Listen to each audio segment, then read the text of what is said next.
그러니까 작년 5월 달에 그 목사님 질문 있어요 라는 코너를 유튜브에 게시하기 시작했죠.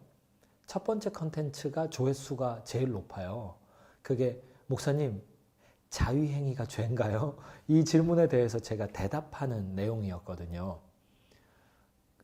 대답하는 과정이 저한테도 되게 흥미롭고 재밌었는데 그때 다 못한 이야기들이 있어요. 오늘 그 중에 하나 가겠습니다.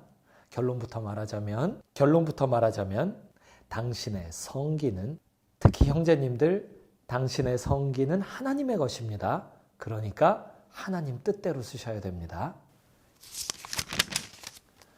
출애굽기 4장 23절로 26절에 보면 피난편 사건이 나와요. 하나님이 모세를 부르셨어요. 근데 모세가 자꾸만 못 가겠대요. 안 간대요.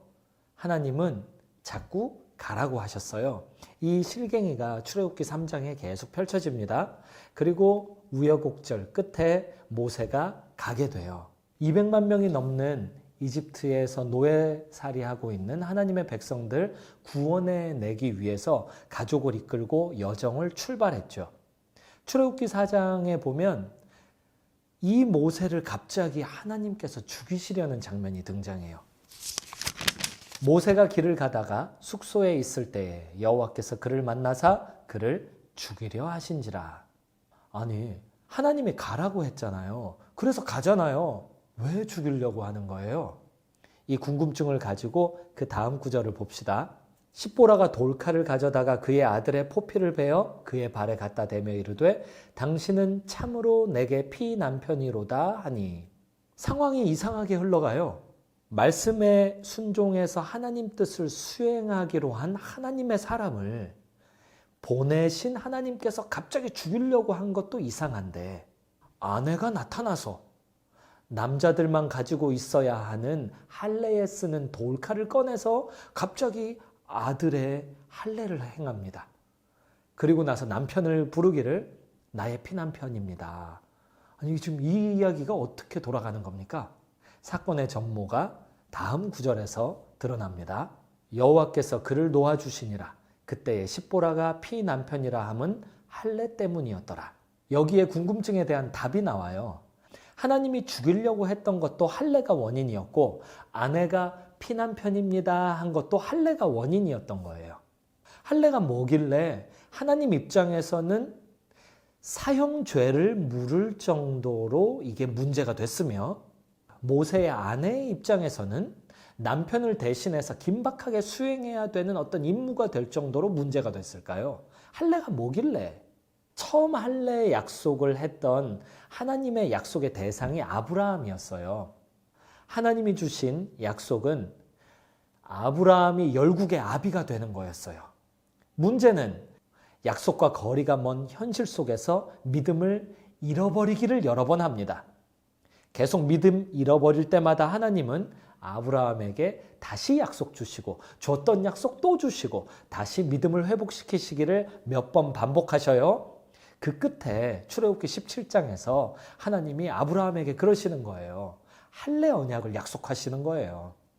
왜 하고 많은 약속 중에 지저분하게 돌칼을 가지고 이 석기시대 사람한테 그것도 남성의 성기의 일부분을 그걸 짓이겨서 피부를 잘라내는 약속을 왜 주셨을까요? 할례라는 이 말에 성경 언어 어원을 따라가서 말씀드리자면 그것은 베리트입니다. 잘라내다 라는 뜻을 가지고 있어요. 잘라내다. 이게 사실 그 당시 고대 근동 지역 사람들의 계약 체결할 때의 약속 방법이기도 했어요. 잘라냈어요. 너랑 나랑 약속 하나 하자. 근데 이 약속을 네가 어기면 어떻게 할 줄 알아? 잘 봐봐. 여기 짐승이 있지. 내가 잘라낼 거야. 베리트, 쪼개졌지. 네가 약속 어기면 이 짐승처럼 너를 내가 쪼개버릴 거야. 이런 약속의 의미를 품고 있었어요. 이게 그 당시 문화 속에 들어있었어요. 아브라함은 이 문화 속에 살고 있었고요. 하나님은 그 문화를 이용해서 아브라함과 하나님 사이의 약속을 확실히 하시는 겁니다. 아브라함이 첫 판에 약속을 지켰다. 하나님께서 굳이 할례 언약까지 가시지 않으셨을 거예요. 신학을 한 저의 관점으로 보자면요. 문제는 아브라함이 이걸 계속 어기는 겁니다. 하나님 약속은 아브라함을 통해서 온 세상에 하나님의 민족을 만드시는 거였어요. 근데 아브라함이 자기를 보니까 당장 아들 하나가 없고 본인도 늙고 아내도 늙었어요. 그래서 했던 일이 뭐냐? 아내의 말을 들어서 여종, 다른 여자에게서 아들을 낳는 것을 진행합니다. 하나님의 약속을 자기의 방법으로 진행하는, 하나님의 약속의 도구를 갖다 버리는 불신의 행위를 하는 거죠. 그러니까 하나님께서 하나님의 약속에 대한 믿음으로 돌이키기 위해 아브라함 시대의 방법인 그 쪼개간다, 베리트, 이것을 사용해서 약속 요구를 하신 게 할례예요. 하나님이 출애굽기 17장에서 이거를 자자손손 대대로 지켜라 라고 엄포하셨습니다. 그것이 이어져 내려와서 이제는 모세에게까지 와 있는 겁니다. 모세는 이 약속 이행을 했어야만 해요. 근데 출애굽기 4장에 보면 안 했어요. 자기 자식한테조차 안 했어요. 근데 모세의 임무가 뭡니까?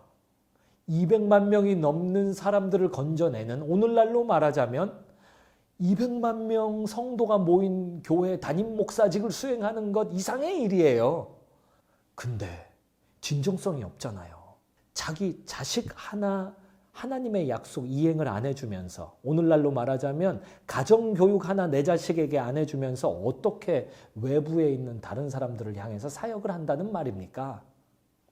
하나님 눈에는 이것은 따로 묻거나 따질 필요도 없는 사형죄였던 거예요.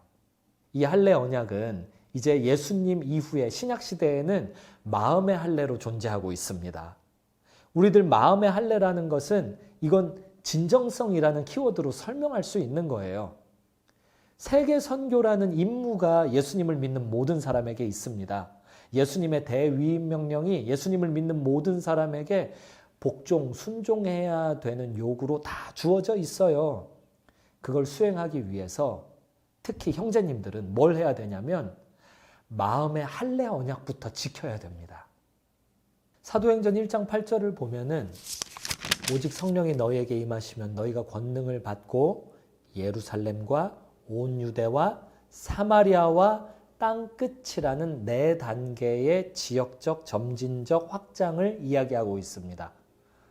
이걸 가지고 이제 남성의 성기 갖고 이야기해 보자고요. 이 예루살렘, 모세에게 있어서는 자기 가정이었고요. 아브라함에게 있어서는 자기 아내였어요. 여기가 예루살렘입니다. 오늘날 형제님들에게 세계 복음화를 위한 출발지로서의 예루살렘이 어디냐? 결국 자기 자신의 성기라고 이야기해도 과언이 아니에요. 세계 복음화를 진행하는데 내 중심에 진정성이 없으면 되겠습니까? 남은 복음화 하는데 내가 나의 성을 복음화하지 않으면 이게 연결을 어떻게 하겠습니까? 앞뒤가 안 맞지 않습니까? 내가 내 성 하나를 하나님의 뜻대로 지키지 않는다면 나중에 세계 복음화를 위해서 무슨 일을 한다 한들 이게 어떻게 연결이 되겠냐고요. 할례 언약의 중요도를 가지고 보자면 남자는 자기의 성, 더 적극적으로 분명히 말하자면 자기의 성기부터 지켜야 됩니다. 우리 형제님들 다시 말씀드리지만 잘 들으셔야 됩니다. 하나님을 하나님으로 대하면 하나님의 뜻대로 다 사용해야 됩니다. 그 중에는 내 성기도 있어요. 내 성기를 하나님의 뜻대로 쓰지 않는 것이 곧 육체적 음란입니다. 육체적 음란은 영적인 음란과 직결됩니다. 하나님 이외에 다른 어떤 존재나 어떤 사물이나 뭐가 됐든 더 섬기고 더 복종하는 게 있으면 그게 곧 우상이고 이건 영적 음란입니다. 할례 언약은 창세기 17장에 의하면 영원토록 자자손손 지켜야 되는 언약입니다. 이게 오늘날 크리스찬 형제들 마음 가운데도 와 있어요. 내가 크리스찬으로서 내 성기를 하나님의 뜻대로 지키는 게 곧 내 믿음을 지키는 것, 다른 말로는 내 마음을 지키는 겁니다. 내 성기 하나 못 지키는 크리스찬이 어떻게 마음을 지킨다고 이야기할 수 있겠습니까? 천리길도 한 걸음부터라는 말 아시죠? 목적지에 도착하기 위해 결국 오늘 한 걸음을 내디딜 수 있어야 되죠. 그리고 꾸준히 가야 됩니다. 도착할 때까지요. 세계복음화 어렵지 않아요. 오늘 형제님들이 자신의 성기를 하나님의 뜻대로 지키며 하나님의 뜻대로 사용하기로 결단하고 사용하시면 됩니다. 그것이 꾸준히 이어지면 돼요. 자기 성기 하나 하나님 뜻대로 움직이지 못하는 사람이 어떻게 세계복음화를 진행하겠습니까?